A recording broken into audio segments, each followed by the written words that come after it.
Welcome back दोस्तों, 12 tutorial के साथ हाजिर हूँ। आज इस ट्यूटोरियल में टेबल व्यू के हवाले से मैं आप लोगों के साथ इंफॉर्मेशन शेयर करूँगा कि टेबल व्यू किस तरह काम करता है और टेबल व्यू के प्रोटोकॉल्स क्या है, इसके मेथड्स क्या है और ये काम किस तरह करता है। तो इसलिए जो है आज इस ट्यूटोरियल में आप लोगों को सिखाऊँगा कि टेबल व्यू iOS डेवलपमेंट में किस तरह बनाना है ऑब्जेक्टिव सी में।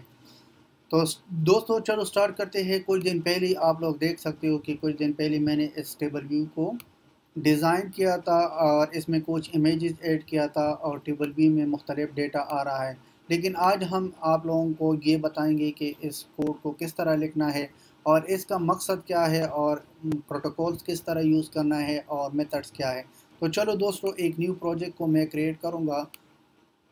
सॉरी, गलत किया। इसके बाद न्यू प्रोजेक्ट के बाद क्रिएट करना है single view application table view. तो दोस्तों मैं यही से कोड को कॉपी करूंगा, दूसरे प्रोजेक्ट में पेस्ट करूंगा, क्योंकि इसका मकसद ये है कि अगर मैं दोबारा कोड को लिखूंगा, इतना मुश्किल बात नहीं है कोड को लिखना, लेकिन टाइम बहुत ज़्यादा लग जाता है वीडियो पर। तो ज़्यादा टाइम वाला वीडियो लोग जो है इतना ज़्यादा पसंद नहीं करता। तो इसलिए अगर फिर भी आप लोगों का जो भी मसला है तो आप हमसे कनेक्ट यानी कांटेक्ट कर सकते हो और इंशाल्लाह हम आपको हर किस्म की हेल्प करेंगे। तो चलो स्टोरी बोर्ड को ओपन किया था। तो पहले मैं क्या करूं, स्टोरी बोर्ड को डिज़ाइन करूंगा। तो पहले क्या करना है, बैकग्राउंड, इसका बैकग्राउंड मैं चेंज करूं। बैकग्राउंड चेंज किया था। इसके बाद मैं एक इमेज व्यू को ऐड करूंगा ताकि इमेज भी शो होगा टेबल व्यू के साथ साथ। इसके बाद क्या करना है, टेबल व्यू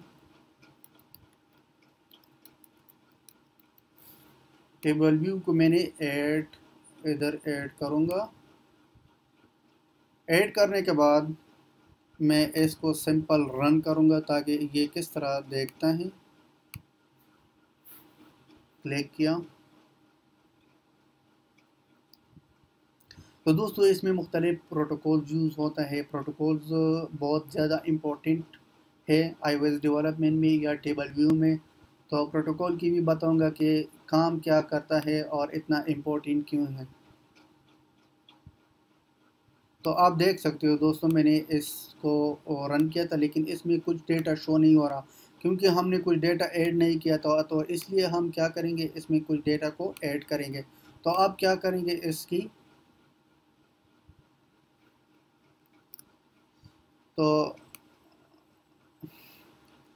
प्रोटोकॉल को अटैच करना है, डेटा सोर्स और डेलीगेट मेथड। अगर आप इसका दूसरा तरीका जानना चाहते हो तो टेबल व्यू को सेलेक्ट करो, कनेक्शन लिस्ट, तो यहाँ से भी आप टच कर सकते हो इसको। लेकिन हम क्या करेंगे, अब एच फाइल में इन प्रोटोकॉल्स को क्या करेंगे, ऐड करेंगे। तो किस तरह ऐड होगा, UI table view delegate method और UI table view data source, ये दोनों क्या है, प्रोटोकॉल्स है। और ये मदद करती है, दोनों प्रोटोकॉल मदद करती है कि जितना भी डेटा आपने डाल दिया वो टेबल व्यू में शो होगा। अगर किसी ने पूछा कि टेबल व्यू क्या है, टेबल व्यू में हम लिस्ट ऑफ डेटा को शो करते हैं या लिस्ट ऑफ कंट्री नेम्स को शो करते हैं या आपकी जो कांटेक्ट नंबर है उसको शो करते हैं। तो टेबल व्यू बहुत ज़्यादा हेल्प करता है कि अगर आप मल्टीपल डेटा को डिस्प्ले करना चाहते हो तो टेबल व्यू के ज़रिए से आप डिस्प्ले कर सकते हो। इसके बाद प्रोटोकॉल्स तो ऐड किया था, स्टोरी बोर्ड का काम भी ख़त्म हो गया। अब क्या करना है, अब हम इसकी मुख्तलिफ मेथड्स आपको बताएंगे कि अगर आपने मेथड्स को, जैसे मैंने पहले आप लोगों को बताया था कि, सॉरी मैंने ये गलत लिख किया, UI पिकर डेटा सोर्स मैंने लिख लिया, लेकिन ये टेबल व्यू डेटा सोर्स है, तो इसके बाद आप लोगों ने क्या करना है, अगर डेटा सोर्स में मज़ीद इसमें कुछ प्रोटोकॉल से कुछ मेथड से, वो मेथड आप लोगों ने क्या करना है, ऐड करना है। तो फर्स्ट इसका जो मेथड है वो नंबर ऑफ सेक्शन है, और सेकंड मेथड जो है सेल्फ और इंडेक्स पाथ, यानी दो मेथड्स बहुत ज़रूरी है। इसके साथ लिखा भी था कि row display implementer should always try to reuse cells and setting each cell. तो इसका यह मतलब है कि जितना भी सेल्स है, मुख्तलिफ इसमें सेल्स है, उसमें डेटा शो होगा। तो मैं क्या करूँगा, पहले से जो एग्ज़ाम्पल मैंने किया था उससे डेटा कॉपी करूँगा, क्योंकि टाइम की बचत होने की वजह से, इसलिए मैं चाहता हूँ कि टाइम बचत हो। तो चलो मैं इसको क्या करूँगा, पहले से इन दो मेथड्स को मैंने कॉपी किया, number of rose and section को कॉपी किया, और एम फाइल में जाओ। एम फाइल के साथ इसको हम क्या कहते हैं, मेथड कहते हैं। इसके बाद कुछ दिया था नहीं, तो इसलिए हम इसका पहले क्या करेंगे, अरे बनाएंगे, टेबल व्यू का अरे बनाएंगे। अरे किस तरह बनना है, एन एस अरे। दोस्तों बात ऐसा है कि अगर आप अरे के बारे में नहीं जानते हो, एरे जो है कलेक्शन ऑफ एलिमेंट्स को हम क्या कहते हैं, एरे कहते हैं। एरे में दो टाइप्स होते हैं, एक है यानी एन एस एरे, एक है एन एस म्यूटेबल अरे। एन एस अरे जो है वो स्टैटिक होगा, और एन एस म्यूटेबल अरे जो है iOS डेवलपमेंट में ये डायनामिक होगा। लेकिन इसमें इस तरह बात है कि जितना भी इसकी एलिमेंट्स है वो इंडेक्स के थ्रू हम क्या करते हैं, आइडेंटिफिकेशन करते हैं। तो मैंने इसको कॉपी किया, एरे को कॉपी किया, कॉपी करने के बाद टेबल व्यू डेटा, यानी इधर मैंने एरे की ऑब्जेक्ट क्रिएट किया था। तो इसका मतलब क्या है, इसमें हमने क्यों, ये एक इंस्टेंस वेरिएबल है और होल्डिंग करता है, टेबल व्यू के डेटा को क्या करता है, होल्डिंग करता है। तो मैं कमेंट में इधर लिखूंगा instance variable holding table view data. तो इसके बाद हम क्या करेंगे, लिस्ट बनाएंगे। एक लिस्ट होगा, जैसे मैंने आपको कहा था कि टेबल व्यू हमें क्या करता है, लिस्ट में मदद देता है। तो इसलिए जो है ये लिस्ट मैंने कॉपी किया, टेबल व्यू का लिस्ट कॉपी किया। कॉपी करने के बाद व्यू डेट लोड मेथड यानी इनिशियलाइजेशन करता है। व्यू डेट लोड मेथड क्या करता है, आपकी फर्स्ट स्टेप होगा, प्रोग्राम यहीं से स्टार्ट होगा। तो आप लोग देख सकते हो कि इस तरह नहीं है कि एन एस अरे में आप इधर कोई नाम देते हो और इसके बाद कोई और नाम देते हो, तो आपने सेम नाम देना है। इसके बाद दोस्तों क्या करना है, मुख्तलिफ इस कोड को मैं कॉपी करूँगा, सेल्फ और इंडेक्स। जैसे मैंने कहा था कि इसमें दो ऑप्शन हैं,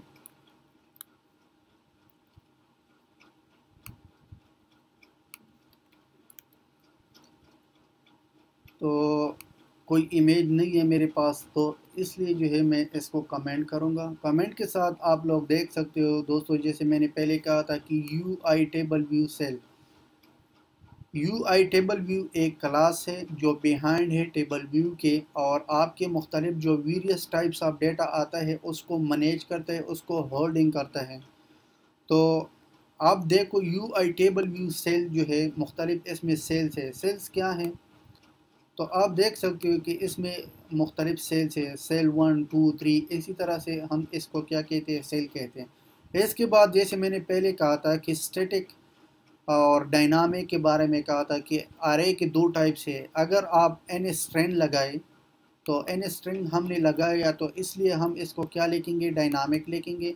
डायनामिक के बाद अगर आपने डायनामिक डेटा बनाना है, स्टैटिक के लिए हम एन एस अरे यूज़ करते हैं, अगर डायनामिक डेटा बनाना है तो एन एस म्यूटेबल अरे लगाएंगे। ठीक है दोस्तों, इसके बाद मैंने क्या किया, सिंपल टेबल आइटम्स नाम दिया था, और इसमें मुख्तलिफ सेल्स को कंपेयर किया था।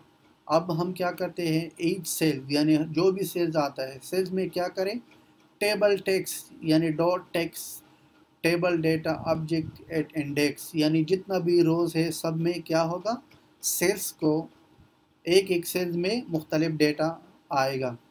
तो हम इसको क्या करेंगे, अभी रन करेंगे।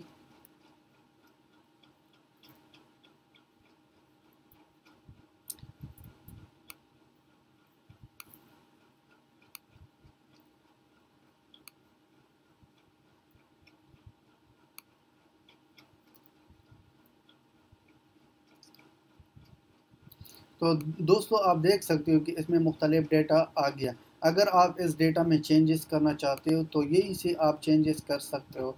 लेट सपोज चलो मैं एक को चेंज करूँगा, मैं लिखूँगा फॉर एग्ज़ाम्पल इंटरनेशनल लॉ, ठीक है। तो मैं अब क्या क्या करूँगा, चेंज करूँगा तो आप लोगों के सामने ये चेंज होगा इस फील्ड को।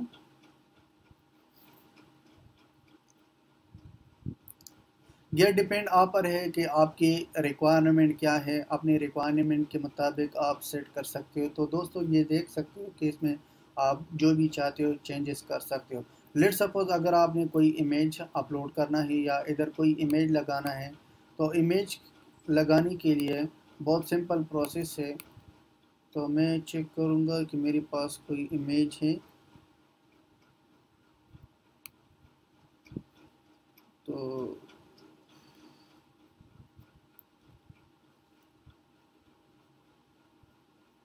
डिज़ाइन पोर्टफोलियो, तो इसमें शायद कोई इमेज होगा।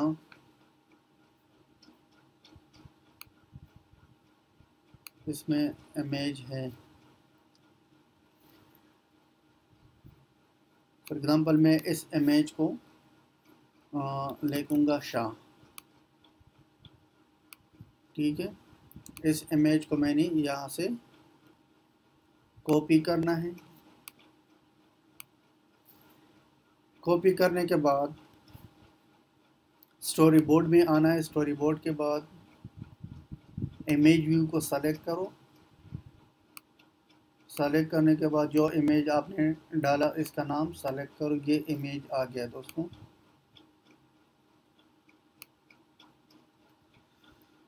तो आप लोग देख सकते हो इस इमेज को क्या क्या ऐड किया था। अब हम क्या करें, इसको रन करें। जो भी इमेज आप लोगों के साथ है, इमेज की कोशिश ये करो कि जितनी साइज़ है साइज़ के मुताबिक इमेज डाला करो। तो आप देख सकते हो दोस्तों, इसमें मैं मज़ीद काम करूँगा। मज़ीद क्या होगा कि हम इस पर क्लिक लगाएंगे, कोई और व्यू कंट्रोलर के लिए जाएं। इसके बाद हम इसको डिज़ाइन करेंगे। जैसे दोस्तों पहले मैंने कहा था कि इसमें दो तीन मेथड यूज़ होते हैं और प्रोटोकॉल्स है। प्रोटोकॉल्स बहुत ज़्यादा इम्पोर्टेंट है। अगर आपके पास दोनों प्रोटोकॉल्स नहीं, आपने ऐड नहीं किया, तो आप आसानी से टेबल व्यू को रन नहीं कर सकते हो। जैसे दोस्तों मैंने कहा था कि टेबल व्यू में इसी तरह से है कि टेबल डेटा सोर्स में दो मेथड्स हैं, जो नंबर ऑफ़ रोज़ है, नंबर ऑफ़ सेक्शन है, और number of rows in section है। और दूसरा जो है इसका सेल्फ और इंडेक्स मेथड है। इसके साथ साथ अगर डेलीगेट पर हम बात करें, डेलीगेट मेथड क्या करता है, अपीयरेंस करते हैं, यानी आपकी जो टेबल व्यू है उसको अपीयरेंस करते हैं, और ये मैनेज करती है आपकी रो, यानी हाइट ऑफ टेबल रो को मैनेज करती है, कॉन्फ़िगरेशन सेक्शन होल्डिंग करती है, और फुटर्स को और रीऑर्डर टेबल सेल्स को क्या करते हैं, रीऑर्डर भी करते हैं। तो दोस्तों ये था टेबल व्यू के हवाले से। नेक्स्ट ट्यूटोरियल में इसमें मज़ीद काम करेंगे, इसको डिज़ाइन करेंगे, डिज़ाइन के बाद और इस पर क्लिक लगाएंगे। तो चलो इंशाल्लाह नेक्स्ट ट्यूटोरियल में मिलेंगे। अल्लाह हाफ़िज़।